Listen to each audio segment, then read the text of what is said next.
Estamos de volta com o programa Palavra de Fé. Estamos falando sobre a unidade que Deus deseja, né? A quarta situação que a unidade promove é a bênção de Deus. No Salmo 133 nos diz assim: ó qual bom e agradável viver os irmãos em unidade. Ou seja, quando nós vivemos em unidade, em união, isso atrai a bênção de Deus. O que é bênção, né? Quando nós somos abençoados, nós estamos sendo liberados para crescer. Nós estamos recebendo o favor de Deus sobre uma causa, sobre um projeto, sobre algo que nós estamos trabalhando. Mas esse favor, essa bênção de Deus, ela vem e um dos caminhos principais é através da unidade. Quando há acordo, quando há diálogo, quando nós estamos puxando para o mesmo lado, né? Isso também promove bênção de Deus. Você quer ser abençoado? Viva em unidade. Isso atrai a atenção de Deus e vai trazer também a bênção de Deus para a tua vida. A unidade também promove ter os mesmos pensamentos e sentimentos.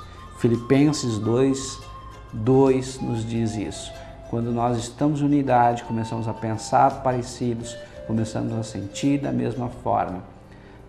A palavra de Deus diz que nós devemos ter a mente de Cristo, ou seja, com o tempo, quanto mais tempo nós passamos com Jesus, quanto mais tempo nós passamos lendo a palavra de Deus, quanto mais tempo nós passamos em oração, quanto mais tempo nós passamos na presença de Deus, nós começamos a pensar como Ele pensa, começamos a sentir como Ele sente, começamos a ter as mesmas vontades, os mesmos desejos de Deus. Ou seja, nós temos a mente de Cristo. A unidade também ela é alicerçada com sabedoria.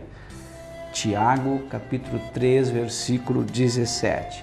Ou seja, não é uma sabedoria do homem, é uma sabedoria de Deus, uma sabedoria que vem lá do alto, lá dos céus. É uma sabedoria pura, ou seja, dentro da doutrina, dentro da palavra de Deus. É uma sabedoria que está alicerçada na verdade, está pautada em Deus.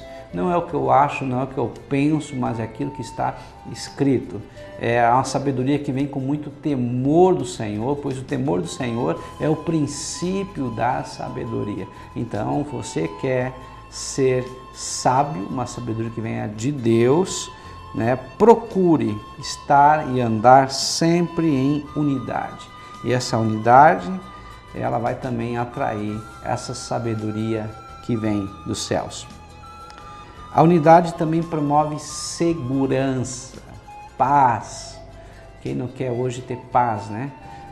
Vivemos num mundo em guerra, num mundo conturbado, num mundo que nós ligamos nossas televisões e aparece aí situações de tragédias, crimes hediondos, aparece aumento de gasolina, aumento de luz, aumento de muitas coisas e tudo isso faz com que nós percamos a nossa paz.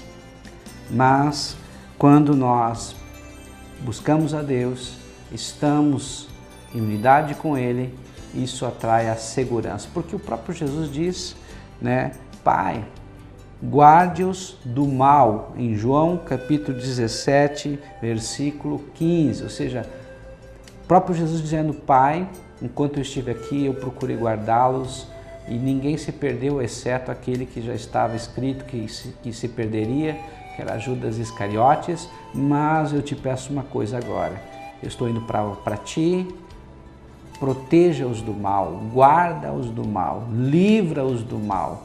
Então, quando nós vivemos unidade, a unidade também promove segurança, paz. A unidade, ela requer santificação.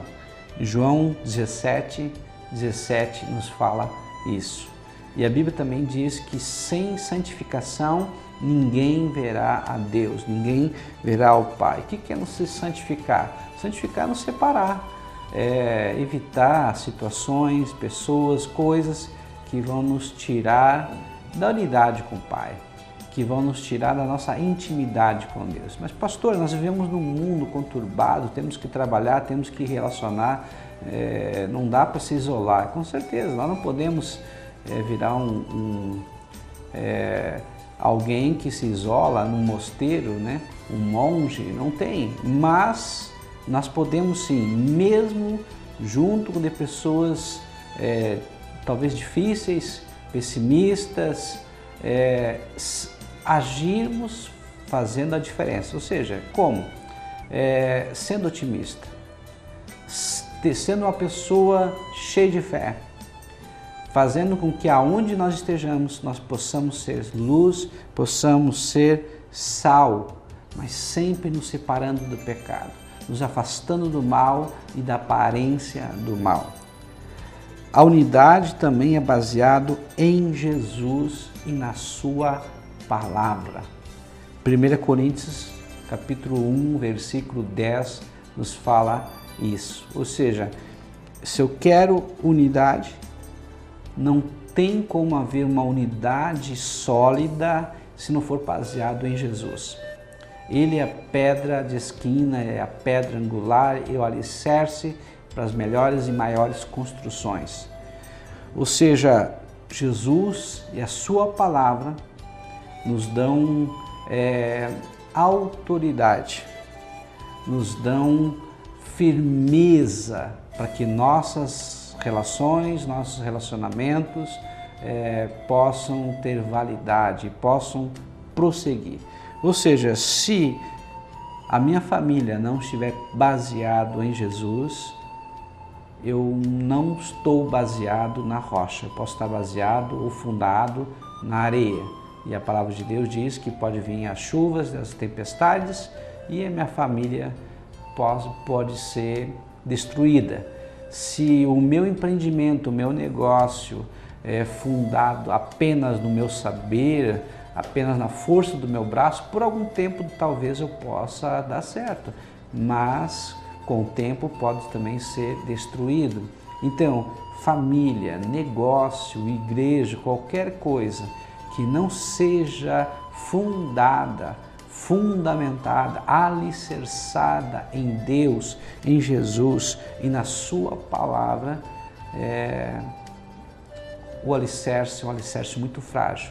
E o tempo pode mostrar isso, e a destruição pode ser a consequência da falta de Deus, da falta de Jesus, da falta da palavra, da Bíblia Sagrada nesse lar ou nessa pessoa ou nesse empreendimento. A unidade, ela promove o impossível, ou seja, não há limites tanto para o bem quanto para o mal quando há unidade, quando há a mesma visão e o mesmo propósito.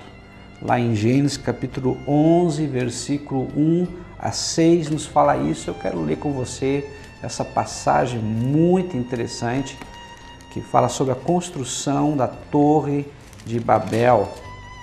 Diz assim: ora, em toda a terra havia apenas uma linguagem e uma só maneira de falar. Sucedeu que, partindo eles do Oriente, deram com uma planície na terra de Sinar e habitaram ali. E disseram uns aos outros: vinde, façamos tijolos e queimemo-los bem. Os tijolos serviram de pedra e o betume de argamassa. Disseram: vinde, edifiquemos para nós uma cidade e uma torre cujo topo chega aos céus, e tornemos célebre o nosso nome, para que não sejamos espalhados por toda a terra. Então desceu o Senhor para ver a cidade e a torre que os filhos dos homens edificavam. E o Senhor disse, presta atenção: eis que o povo é um, e todos têm a mesma linguagem. Isto é apenas o começo. Agora não haverá restrição para tudo que intentam fazer. Que palavra! Isso não foi nada mais, nada menos que o próprio Senhor, dizendo que quando há unidade, a mesma visão, o mesmo propósito, mesmo quando a coisa é ruim, é difícil alguém impedir. É difícil ter limites quando tem a mesma visão e os mesmos propósitos. Imagina então se essa unidade é para o bem. Mas pastor, talvez seja só eu. Comece com você. Logo alguém vai se juntar a você e daqui um pouco mais vai ser uma grande multidão. Mas precisamos ter uma mesma visão, ou seja, puxar para o mesmo lado, na mesma direção, o mesmo propósito. Porque quando há unidade e uma visão só, as coisas prosperam. Mas quando há duas visões, ou seja, um puxa para um lado, outro puxa para o outro lado, a ruína é certa e é iminente. Algo que eu quero colocar para vocês também, muito interessante, que chama muito a minha atenção. Por toda a eternidade, Jesus sempre esteve ao lado do Pai e do Espírito Santo. Mas por um momento, Jesus ficou afastado da comunhão e da unidade do Pai e com o Espírito Santo. Pastor, em qual momento que Jesus ficou afastado? Quando ele foi crucificado. Das 9 ao meio-dia, ele estava na cruz e ao meio-dia ele disse: Pai, por que me abandonaste? Ou seja, naquele momento veio uma treva, veio uma escuridão, todos os pecados da humanidade passada, presente e futura foram lançados no corpo de Jesus e ele ficou em silêncio, porque ele recebeu todo o castigo que era para nós. Nesse momento, nessas 3 horas, ele ficou afastado do Pai. O Pai teve que virar o seu rosto. Mas por que, pastor, o Pai virou o rosto para o seu Filho? Muito simples. Isaías, capítulo 59, versículo 2 diz que os nossos pecados fazem separação entre nós e o nosso Deus. Nessas 3 horas, Jesus, o Filho, ficou separado do Pai. Ele nunca esteve separado antes e nunca estará depois. Mas por amor, para que nós realmente pudéssemos ser um, ele ficou separado do Pai, levando em si, no seu próprio corpo, o castigo que nos era para nós. Ou seja, o pecado nosso foi lançado no corpo de Cristo e ele ficou separado. Então, queridos, Deus quer que você tenha amigos verdadeiros e ande em unidade. Deus quer que você seja um com a tua esposa, com o teu esposo, com a tua família. Deus quer que você seja um dentro da tua igreja e você possa estar junto com os teus pastores, com os teus líderes. Deus quer que você esteja junto com Ele, com o próprio Deus. A unidade atrai a bênção de Deus. Eu quero agora orar para que Deus possa trazer unidade para o teu casamento, unidade para os teus amigos, unidade para a tua igreja, para os teus irmãos, para as pessoas que estão próximo de ti. Se possível, feche os olhos. Eu quero orar por você nesse momento. Querido e amado Deus, nós colocamos agora, ó Pai, essa pessoa que nos assiste e o Senhor conhece, Senhor, as suas necessidades.